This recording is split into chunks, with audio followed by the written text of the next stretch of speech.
you're not just a preacher, and you're not just a chronicler of events or history or music or sound. You really have a very distinct prophetic sensitivity. I would probably classify you in the prophet category myself. But what do you see for America in the next 50 years? What do you see for our nation? What would you decree, proclaim as your vision for our nation? I believe I would stand on the tallest rock I could and not cry out for revival or an awakening or outpourings and visitations and all those other terms we've wrapped around it.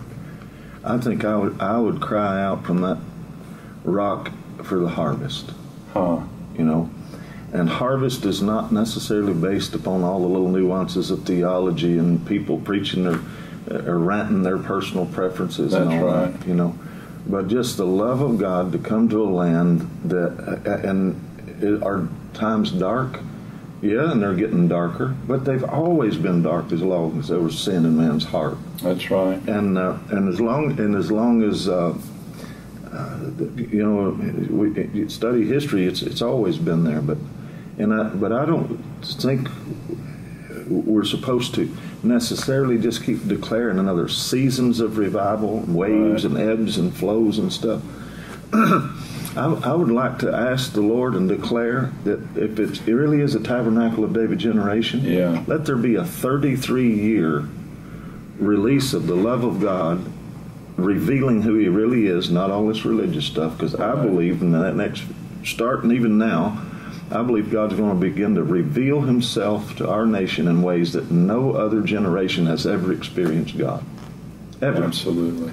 And for us to believe that because we have all these institutions built around singular expressions of God, I believe that, every time creativity occurs, God reveals another facet of His nature. Mm-hmm. And I think one of the reasons we have a Renaissance generation rising up right now, Renaissance simply means times of light and revealings. Mm-hmm. And God's going to reveal Himself in ways that we've never seen Him or never known. That's awesome.